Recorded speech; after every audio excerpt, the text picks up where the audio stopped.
Welcome everybody, my name is Gareth and this is Mandy and we work for I'll Listen, a local charity on the Isle of Man. Today we're going to look at transitions or change, something that we're all experiencing at the moment. So let's have a look and see what we're going to go through in today's session. By the end of today, and we'll be running for around about 50 minutes or so, we're going to cover the following. So we're going to look at why change happens and some real life examples of the types of change that we all tend to experience. Then we're going to think about the emotional stages that we experience as we're going through a major change and try and get an understanding of what that means for us, and particularly in terms of the distress it might cause us and the types of signs that we might see at that time of change. Then we're going to think about our own view of change and how we might alter that perspective and look at things in a different way that might support our emotional well-being. And in addition, we're going to look at some tools that can support our resilience in times of change as well. So we're going to start with asking a question really, which is, why are people so rubbish at dealing with change? Because as a human species, we have had to adapt over the decades and hundreds and thousands of years that people have been around. We've adapted hugely. But when it comes to change in our lives, we tend to struggle with that. So we're going to ask the question as to, what makes it so difficult for us generally to deal with change? What causes problems for us? So, of course, we all have shared experiences, things that generally as human beings we go through in life in terms of transitions and changes that we need to make. Yeah, this is a really nice picture that we've got on the screen here. I think it sums it up quite nicely. Throughout our lifetime, we're going to experience many changes, whether that's going to the first day at school, whether it's a transition into a new classroom or even a new school when we're going to the high school, for example, whether it's going into the workplace or off to university, and so on through our life, all the way up to retirement. And all these things are happening for us. And even though it's known that we're going to be coming across these experiences, it doesn't make it any less of a trauma when we're going through them. So why is that, Mandy? It's difficult, isn't it? Because we don't receive any training to go through life's transitions. In the same way that we're kind of prepared for a job, for example, we receive training on that job to enable us to prepare for things. When we go through life's transitions, there isn't really any training for that. It's just something that we have to learn as we go along, as we experience it. So, part of that is difficult. But also, as human beings, we're kind of hardwired to detect threat. And we kind of love the status quo. We like things being the way they are. And any change potentially presents to us a threat. And as human beings, as I said, we're hardwired to detect and to react to that. And we tend to be looking out for negative things that might happen as a result of that, rather than perhaps, first of all, to look for the positive things. I think it's also that we have an expectation about how things are going to be at certain stages in our life as well. I use retirement for an example. A great friend of mine had been working towards retirement for a long time, and he'd saved up financially. He was in a good place. So when it came along, he was looking forward to going traveling with his wife and really experience things. Unfortunately, one of these life events happened and his wife passed away. And all of a sudden, he was in a position that he had time, all the time in the world. He had financial backing, he could do whatever he wanted to, but he didn't have anybody to share that with him, and he really struggled at that point. So it's the unexpected things that could happen as well that can really take these changes and make it twice as hard to deal with. So this is a model that we use in our centre. It's based on cognitive behavioural therapy, and what this is usually a blank one. We fill this one out for ease, but I think if you were to fill out your own, you'd see a lot of these patterns emerging for yourself, maybe slightly different. You'll have experienced different highs and lows along the way, but some of the things that we mentioned on the previous slide, going to school, going to university, starting your first day at work, they're all present on these. And then I think when you're going through life, you can see things that will come around and that could have an influence when we're going through tricky changes. So an ill parent, for example, or the death of a parent, they're on there as a low point. In fact, what we're looking at the moment with COVID-19, I think this could be definitely one of these troughs rather than a peak. And I think what's really good to map it out like this is that you can see that nobody stays at the bottom, nobody flatlines. There's usually a high at the end of it as well. So, and it's only a temporary period of time that we're talking about. Even with something like coronavirus that we're experiencing at the moment, we would be in a loop, but it's not going to last forever. It might take a little bit more time than some of the things that are written up on this chart, but we will get out of it, and there will be highs at the end of it as well. Yeah, it's such a good model, isn't it, to really look and give you some perspective to the things that you're going through, because when you're experiencing one of those troughs, it can feel like you're never ever going to get out of that. And at the moment, if we think about coronavirus and the stage that we're all at the moment, it can feel like there's no end in sight, and that can be quite a tricky thing for us to deal with. But in actual fact, if we look back through our lives, we can tell that absolutely there will be an end to that. And as Gareth said, there's going to be a peak at the end of that. There's going to be other good things that we experience in our life.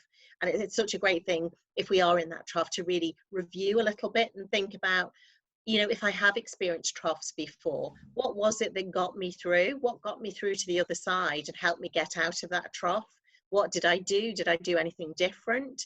Did I get help from somebody? Or was it really simply a case of some time passing that got me through the other side?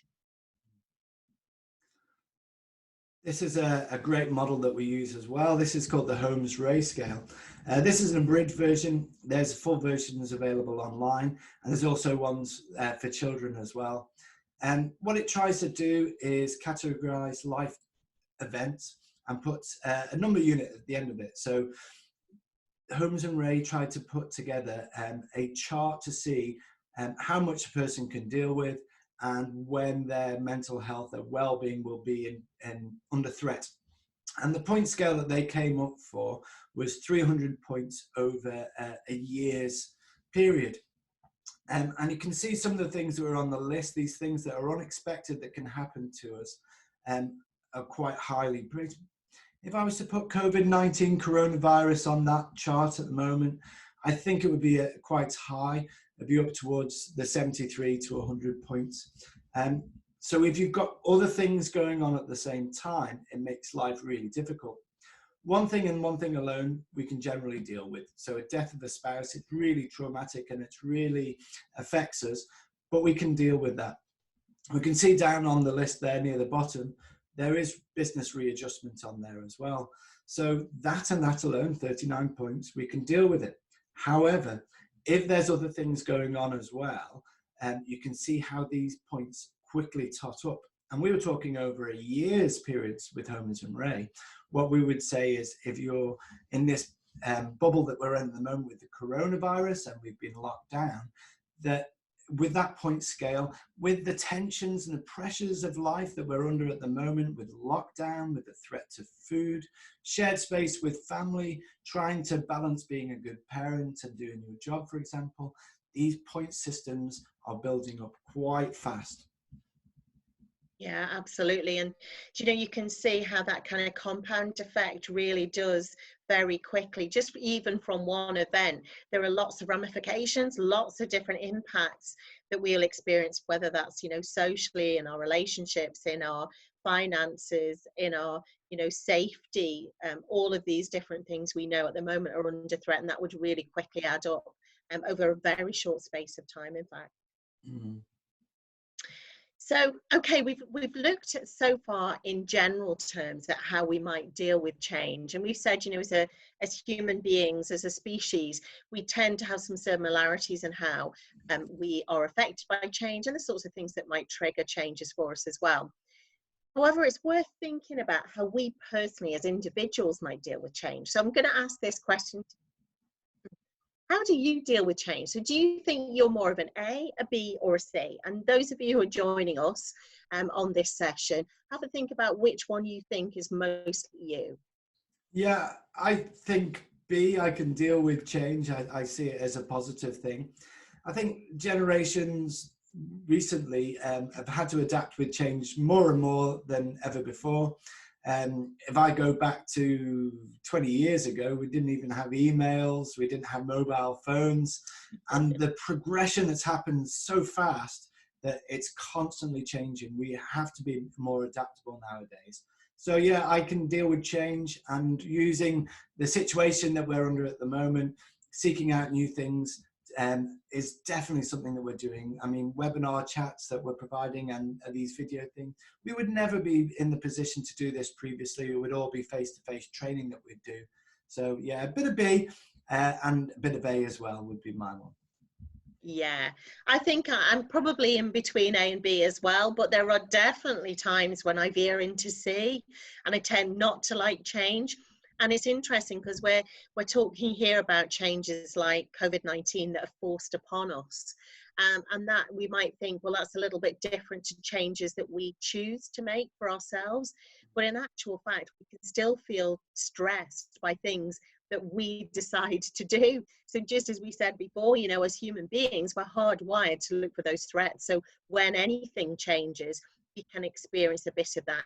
Even if it's something that we have actively sought out and something that we decided we want to do, it can feel a little bit stressful.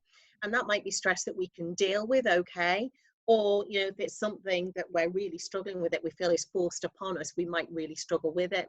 So I think you're right. I think it depends on the situation as to how you might feel about it. But we might say that for some people, change is more difficult than for other people. So it innately is something that we might have within us.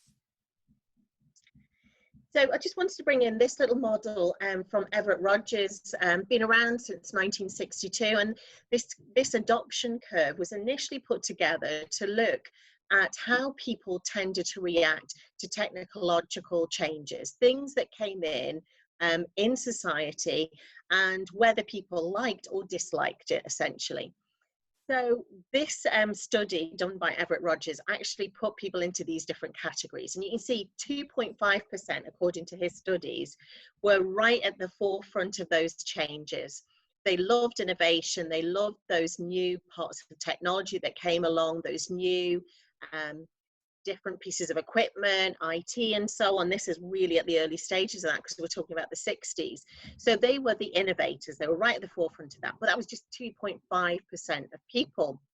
And then if we look right at the other end of it, the group that he called the laggards accounted for 16% of people. So they basically, he said, were forced, kicking and screaming, to go along with those changes. So they were really resistant. They really didn't like it, but they kind of went very unwillingly with that change eventually. But it certainly took a lot of time for them to get there. And then in the middle, you've got these other three categories as well of people who either were quite near, quite close to the innovator group. So they took it on, they were early adopters, or the majority who were kind of in the middle. So they followed quite closely behind those early adopters. And then you had the late majority who were closer to the laggards, who kind of got on board, perhaps not quite as resistant as the laggards, but they were a little bit slower, shall we say. Yeah. Although this particular model was put together to look at technology, actually it's now used much more widely to say that generally with any sort of big societal change, people roughly fall into these kind of groups. And for us, when we're thinking about change and thinking about the differences that we might have as human beings, we can see that there definitely are people who are much more comfortable with change than others. Some people might be very resistant, some people might be right at the forefront and really sort of love change and actively seek it out. And then you've got the people in the middle who are broadly across those three categories who will get there, you know, in their own good time, some sooner than others. But there's definitely differences in how we as human beings react to that change. I think looking at Facebook, for example, during the lockdown, since the coronavirus has entered our shores, then I can absolutely see a huge majority of my friends falling into different categories here. People who are a little bit held back, not accepting what's going on. They're a little bit temper tantrums at times. Some people that are really embracing it and taking it forward. And some people who are just going along with it.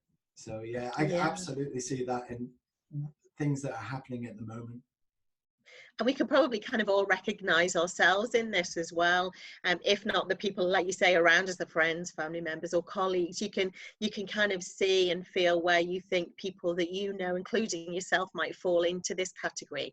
It's quite nice to have that awareness as well, isn't it? To understand how you yourself respond to change. Are you likely to be the one who's pushing for change, looking to alter the status quo? Or are you a little bit later in taking things forward, a little bit more cautious about things? Perhaps even you're one of those resistors, the people that really just does not like change and prefers things to stay the way that they are. Do you think age has a part to play in that one? It's such an interesting thing, isn't it? Because there is that old cliche, isn't there, of the older that we get, the less that we like change, the less that we are comfortable with that change. Old dogs, new tricks. Yeah. I don't know. I think we're, as human beings, we're probably just different. And I think even you have some younger people who struggle with change, whilst others are, you know, are very sort of comfortable with it as well. We're all just different as human beings. I think the way that we're able to adapt to different changes really reflects how we will be in the future as well. When we're talking about the difficult times that we're facing at the moment, it can go two ways because it is a trauma. There's without a doubt, this is a huge thing to have hit our shores and something that was unexpected. So it's a traumatic event. I think traditionally in psychology, there was two ways of monitoring trauma after a big event like this. There's a 100-day rule that they put in, which was to basically see how things go, using a technique called watchful waiting, to see if somebody is okay and they can cope with what's going on and get out the other side. And traditionally it's supported by family, friends that might be around you to help you through a difficult time.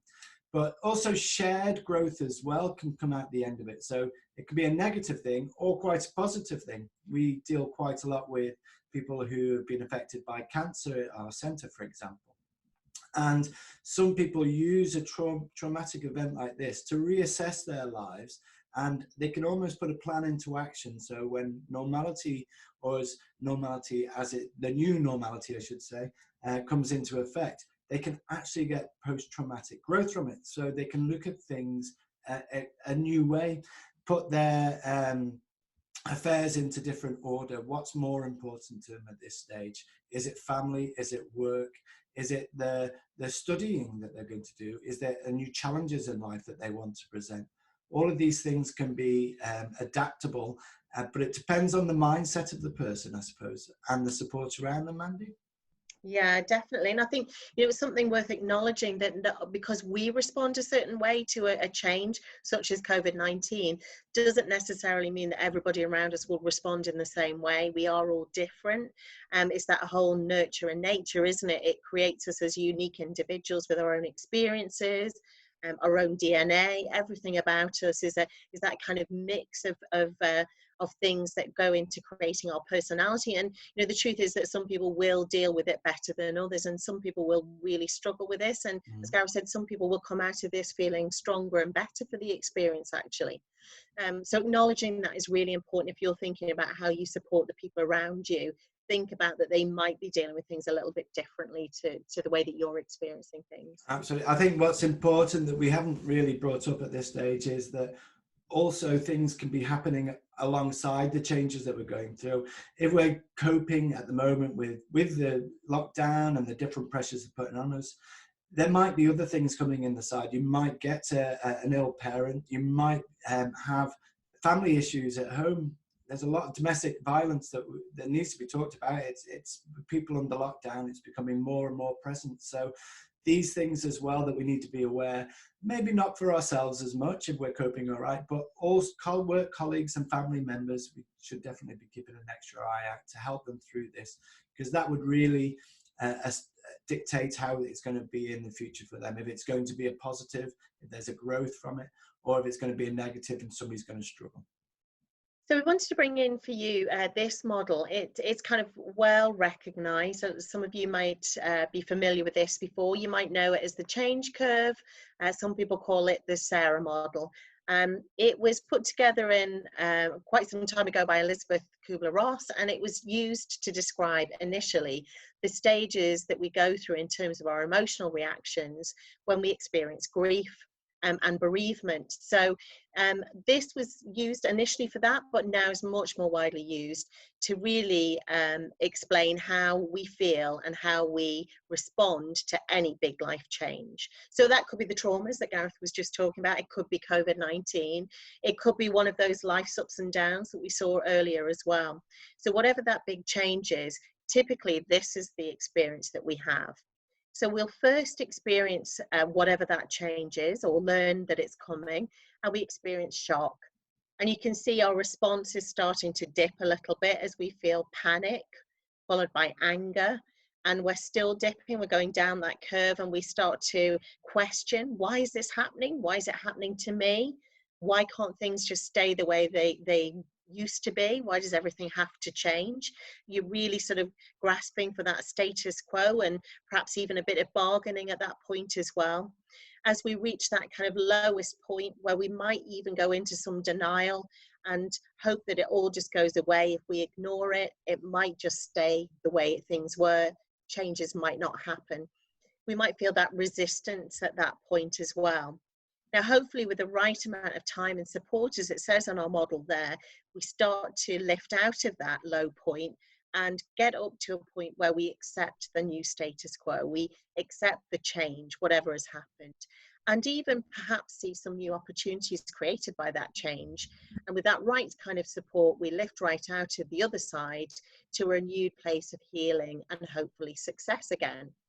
So this describes the different stages that we go through. As we said, we're all individuals. We're all, come from our unique perspectives. So for some people, we might travel through this curve quite quickly and quite smoothly, whereas for other people, it might be a slower journey, and we might even see some sliding back between the stages before we're able to move forward. I think what's important as well, many people will be familiar with this with business readjustment, see that through the change curve. However, this is equally as useful when we're looking at things like grief. If somebody's had a loss of a loved one, for example, people will travel through the same curve. Could be a breakup of a marriage even. The same sort of steps are very relevant for that as well. So if you know somebody who's going through a difficult time, don't be shocked to see them go through these different emotions. It's a natural thing that everybody's going to be dealing with. And it could be fast, it could be quite a few things on the list here together in a short period of time. What's really the point to look out for is at the bottom where you've got that resistance. If you don't see people going up the other side of that curve, then they possibly do need a little bit of support. They need some help to get through them. And if you don't feel that you're in a position to do it, absolutely it's the right time to look for specialists. If it's grief, for example, there's some brilliant charities around that help with grief, and equally if it's with a breakup of a marriage or something, there's other charities that deal with that. Victim support, that type of thing would help through abuse. So really use the signposts and options you've got around you. Yeah, absolutely. And as Gareth said, we can see this with really sort of traumatic things that he just explained to you there, but it might even be for things that we saw on our life's ups and downs chart, like a house move. So the things that we think, well, I should be able to deal with this, we still might experience some of this going through that kind of change. I think, what we're trying to say is this is a normal reaction. This is a normal human reaction that we should expect when we're going through change. So it's important to acknowledge that we're going through that, to recognize the stages we're going through. And if we're supporting people around us who might be going through some of these big changes, to acknowledge that they might be going through more than one change at the same time. So they might be experiencing a real sort of turmoil of emotions as they experience each of those different changes and at different stages as well.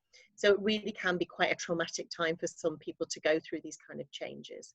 We just talked about some of the traumatic things that we might experience, but what happens when we basically reach that overload point, Gareth?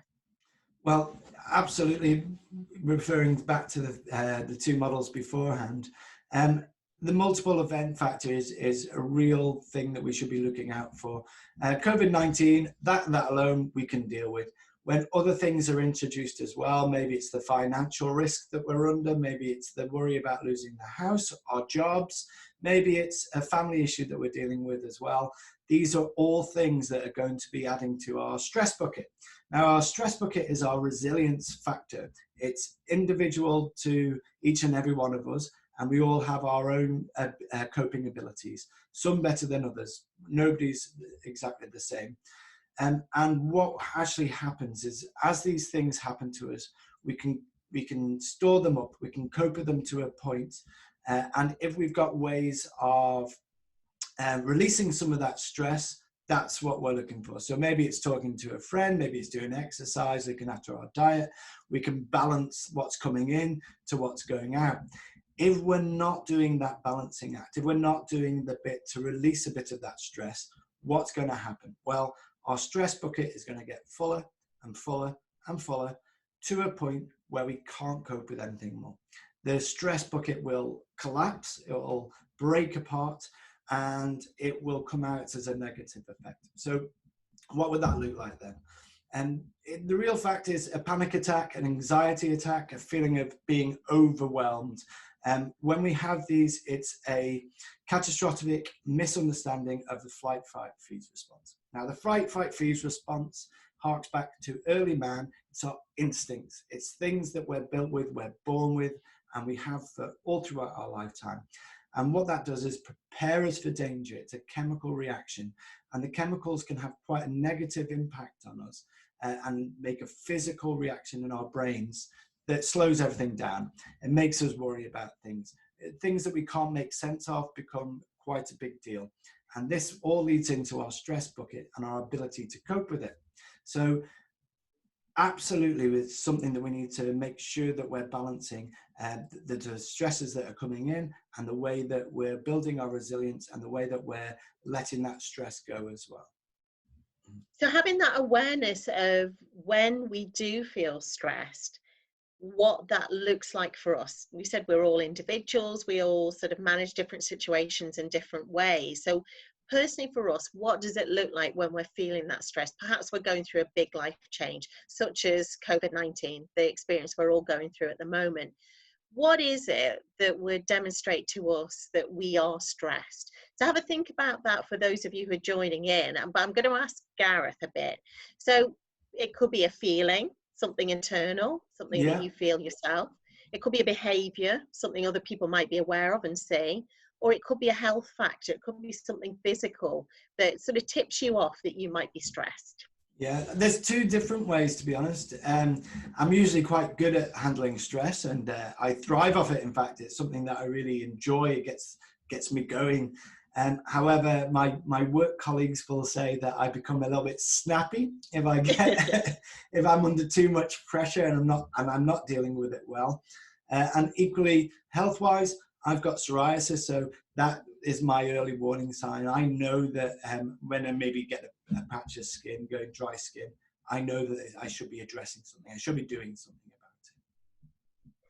it. Yeah, we've all got our little warning signs, aren't we? If we really listen to those things and pay attention to them, whilst they are those early warning signs, rather than leave it and let it build up, it's going to be much better for us and for the outcome as well. And for me, I think you're right. I'd probably veer from a little bit snappy at home, maybe quite withdrawn, or go a bit quieter at work if I'm feeling stressed. And definitely for me, when I was younger, it was sore throats all the time, tonsillitis. I knew if I was a bit stressed, coming up for exams, doing A-levels, that kind of thing would typically trigger something like that for me. But it might be stomach issues. We know things like IBS, for example, are linked to that. And really at the serious end, we know that blood pressure, high blood pressure, and even heart conditions are very closely linked with stress as well. So it isn't one of those things that we should ignore. It's absolutely one of those things that we should deal with. Yeah. So how do people deal with it? And we talked a little bit about this so far, but typically there are two different ways that people will deal with it. The first one is called escape coping. And this is basically about avoidance, about avoiding, shying away from the situation, perhaps even ignoring it and hoping that it will all go away. So just refusing to deal with the situation, is escape coping. And you might be using things like distraction techniques for yourself if you're feeling that way and that sort of thing. So you're not really dealing with the issue as such, you're just trying to avoid it. Whilst the second one, which would be the healthier approach, is the proactive approach. And this is you really working the problem and looking at solutions to deal with it, really kind of breaking it down into things that you are able to control and deal with and doing something positive about that, looking at the things that you might be able to influence and again doing something positive about that, and then identifying the things that you can't do anything about, and as far as you can letting go of those things as well. So really focusing your energies in quite a proactive and a positive way to deal with the situation. So we talked a little bit before about the stress bucket, and I just wanted to draw back to this because the stress bucket is such an interesting analogy, because the bucket that we showed on the screen there was a fixed size, but in actual fact, our stress bucket can grow. Your own personal stress bucket can grow. And what we're doing there is we're building our resilience, essentially. And we're doing things, as Gareth mentioned there, diet and exercise were a couple of the different things, having relationships where we're talking to people, we're discussing what's going on for us and sharing our feelings. We know all of those things build our resilience and stretch that stress bucket so that we're better able to cope. There are other things that we've got on here as well, such as skills and learning. So learning a new skill, we've definitely been forced into that at the moment, haven't we, Gareth? Absolutely. And I think what's important to say is that if somebody has been struggling with their mental health, if they have a little bit of low mood or they're worrying about certain things that are going on at the moment, no matter what it is, you can see how all of these things on the list here can be affected. So diet, for example, you wouldn't be encouraged to have a healthy diet if you're not feeling well. You'd be isolated, you'd be holding them back and probably eating just pot noodles, quick junk food quite often. Exercise, you wouldn't be encouraged to get out and do some exercise. You'd probably just be sitting in your room a lot. And that leads on to social activities. I know we're unrestricted at the moment what we can do, but there are definitely things that are out there. Learning new skills, if you're feeling a little bit low mood and you run down, that's probably the last thing on your mind, to be honest. And you can get fixated with things like social media. So we can see that everything on this list can be a negative if your mood is low. How do you turn that into a positive then, Mandy? Well, I think you're right. It is about acknowledging the things that you're not doing so well and actually doing something about it. So going back to our previous slide, it's taking that proactive approach, that approach that says, I'm going to take back a bit of control here of the situation, because when we're going through change, it can feel a bit out of control. We can start to feel a bit as if things are, no longer the way they were. We can feel like everything has changed. And, when actual fact, that's just not normally true. There will be some things that have stayed the same. So this is why we've kind of called this a personal audit, and it's quite a useful exercise to do, is to really look at each of these different things and think about what we're doing, what we can control, what we can do something positive about. So taking your example of the diet, if I am eating, I'm reaching for junk food, comfort food, things that are just quick and easy and require no thought. Well, what can I positively do? Because that's absolutely something I have within my control to do something about. So I might make a conscious decision to do something about making sure that I have a healthy and balanced diet, because it's not just good physically for me, but it's great mentally for me as well. And the same goes for other habits and routines that I might have built up, whether that's to do with my exercise, whether it's to do with social activities, or whether it's to do with education and learning. And even down to social media, what kind of habits am I building up for social media? Am I using that in a positive way or in a negative way, in a way that, makes things feel less in control? And, certainly at the moment, we might be seeing lots and lots of comments and posts and things shared about coronavirus that make things feel really out of control. So what can I do to actually take a bit of control back about that situation? Maybe I'm going to limit myself. Maybe I'm going to only look at certain pages. Maybe I'm just going to use one trusted source of information. So it's really taking back some control in relation to all of these different things. And if we do, it will absolutely stretch that stress bucket. It will increase it and it will help build our resilience and get us through these really difficult times of change. Absolutely. I think what's really important to look at this as well is that this isn't just things that we can look at when we're feeling under pressure, when we're not feeling great. These are all things that we could be doing when we're feeling perfectly fine, perfectly healthy. And what it will do is build up a resilience so that if we do come under more pressure, if more of those life events come along and hit us from the side, we're able to cope with it better. Yeah, absolutely. So, why not take a little bit of time for those of you who are joining us today and maybe just start with one thing that you might do that might be positive, that might help you take back control if you're feeling that things are a bit out of control for you, or even just to build the resilience, as Gareth said, for when you do go through some tough times. So just the final thought that we wanted to leave you with, and Gareth mentioned it earlier on today's session as well, it's okay to ask for help. Sometimes we can feel overwhelmed. We can feel that we're out of our depth and we just need that extra bit of support. And it's absolutely okay to do that. There's plenty of support out there and available to you if you want it. And whether that's a family member or a trusted friend or even a colleague that you want to talk to, or it might be your GP, or it might be third sector organisations such as ours, and CREWS, victim support, and others who are there to support you through these tough times. There is plenty of help out there, so please do reach out if you feel things are just getting on top of you. Absolutely. I think it's important as well to try and find out what your workplace policies and procedures are as well. There's usually quite a lot of different options out there that are there in place to help you do your job at the best. So don't be afraid to ask for them. It won't go on your permanent record. And I think it's to get the best success, acting earlier is always something that we would encourage. If you put things off, if you don't ask for that help initially and it goes on and on, it's going to be really difficult if you are under pressure later on. So we did have a whistle-stop tour there of change in life, and we talked about, as a human species, how difficult we can find changes at times. Although we are all individuals, we all deal with it in different ways. There are some common emotional stages that we will all go through when we're dealing with any major change. But it's important to look out for the signs of distress during those times, either in ourselves and being aware of what that might look like for us or for the people around us. Sometimes it could be helpful to change our view of change, to think about how we deal with it, and to put in place some really strong coping mechanisms, some strategies that will increase that stress bucket and help build our resilience, and really lean on those coping tools in support of our well-being. Things like diet, exercise, social interaction. We know these are going to be positive changes that we can make in our lifestyle. These are all things that if we're not experiencing ourselves at the moment, there will definitely be family members, friends going through these tricky times that might see things a little bit differently than you're going. So please encourage them to as well look for support. If that's from you, brilliant, but if it's from somebody else, there's charities like ours out there that are absolutely happy to help.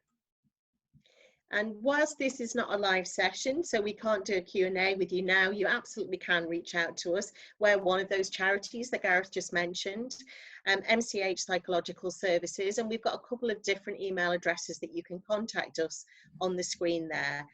You can also connect with us on LinkedIn, and we have lots of learning resources for you, some videos of other sessions as well as this one on YouTube, on our YouTube channel called I'll Listen. So please do feel free to browse those, use anything that's useful, and share with anybody around you that you think might benefit. But thanks so much for joining us today, and goodbye and stay safe. Yeah, stay safe, everybody. Thank you.